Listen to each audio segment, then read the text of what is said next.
Magandang oras mga kababayan, mga ka-Golden Boy. Merong bagong video ngayon tungkol kay Bato na nagmakaawa kay PBBM. Paiyak-iyak pa siya. At kung ano-anong pinagsasabi tungkol sa Diyos. Diyos daw ang may gusto ng lahat ng nangyari. At hindi talaga niya inamin na meron silang tinutukhang na mga Pilipino na humigit kumulang 37,000 in just 2 years. Kaya ito ang gustong marinig ng mga na EJK na mga kamag-anak na humingi ng tawad si Bato. Hindi talaga hihingi eh. Talagang manang-mana sa kanyang amo. Kaya ito ang video atin panoorin at bigyan ng reaksyon. Pa yung paglabas ninyo kahapon kasi yung the past 6 months, kalmado kayo, walang naghahanap sa inyo, walang naghahabol sa inyo, pero kahapon isang araw lang kayo lumabas, pero yung habulan, yung pressure, yung stress po sa inyo. Everything happens for a reason. Everything happens for a reason. At mga desisyon niya ni Lord. Lahat ng pangyayari sa ating buhay, siya nag-decide yan. Siya nag-design. So whatever happens to my life, after serving this country faithfully, after since second lieutenant ako, yung buhay ko palagi nasa danger sa aking tutupad ng aking tungkulin. Yan. I serve this country faithfully. Tapos, pagkatapos ngayon, ganito mga... Okay, so ako ang sasagot dyan kung bakit ganyan ang nangyari sa iyo. Dahil yan sa iyong amo. Kung saan sinusunod mo yung kanyang mga utos sa iyo at hindi ka man lang pumalag. Kahit na tukhangan na yung pinagawa sa iyo ay ginawa mo pa rin. Oo nga, wala kang pinatay sa kamay mo.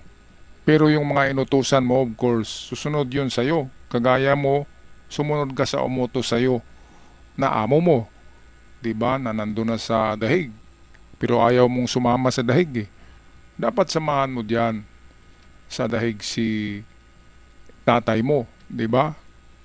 O, ito namang habulan kahapon ay nireview ang CCTV. Nireview ni Trillanes ang CCTV kung sinong humabol. Yung palang humabol sa kanya na may daladalang mga cellphone, mga camera, ay hindi pala yun NBI. Yun ay kanyang sariling mga tauhan na humabol sa kanya. Kasi tumatakbo siya kaya tumatakbo yung kanyang mga tauhan din at hinahabol siya. O, diyan natin makikita, takot sa multo eh. Akala niya ay mga kamag-anak ng mga natukhang na maghiganti, di ba? Akala niya NBI, Interpol, ICC, kung ano-ano lang nasa isip dahil guilty. O patuloy tayo.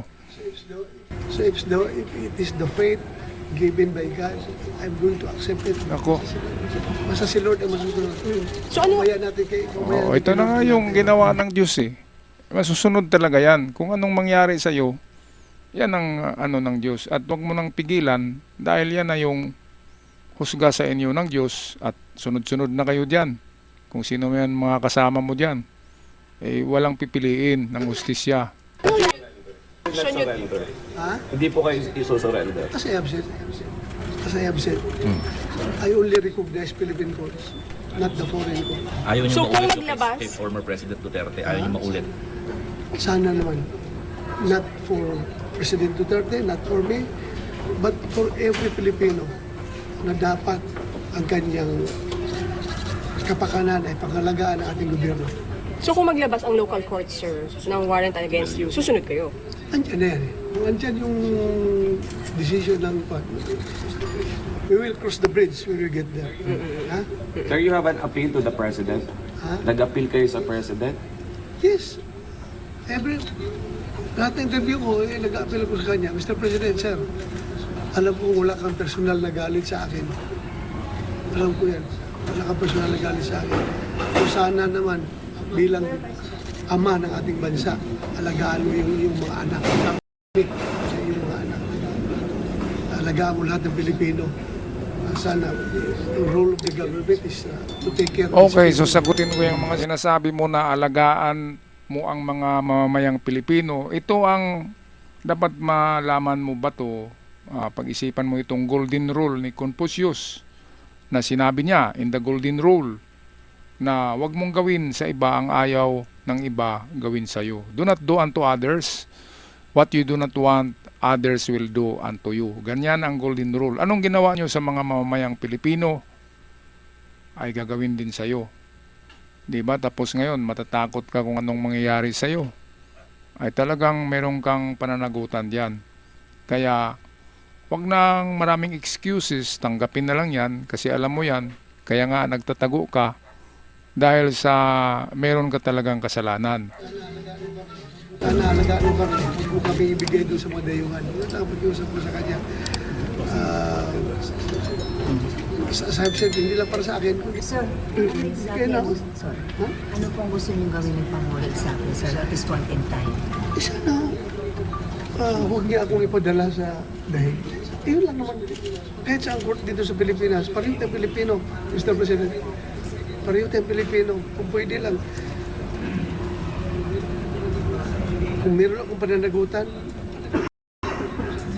panagutan ko dito sa ating local court. Huwag doon sa Banyaga. Huwag doon.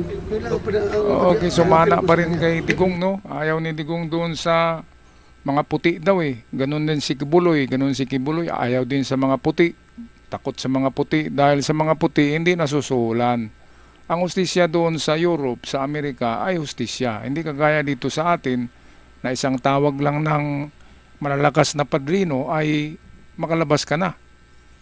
Kaya kung minahal lang nila Bato, ng grupo ni Bato si PBBM, ay hindi sana magkaganito ito.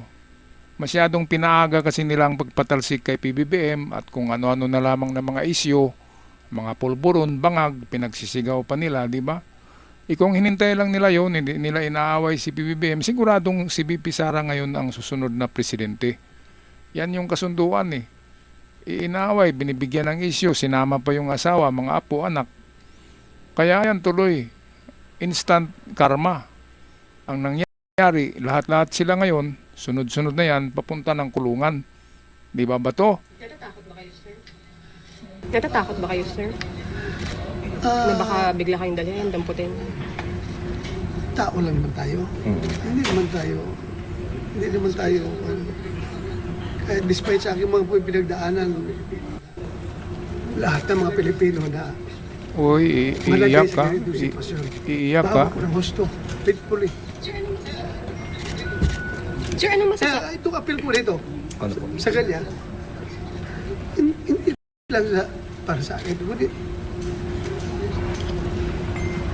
para na rin sa lahat ng mga Pilipino na Oh, umiyak na, oh. malagay sa ganitong sitwasyon.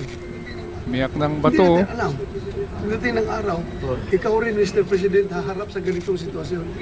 Ikaw rin, Mr. President, ang pagka-problema na ganito. Mamalaman mo. Hindi, magkaiba kayo ng kaso.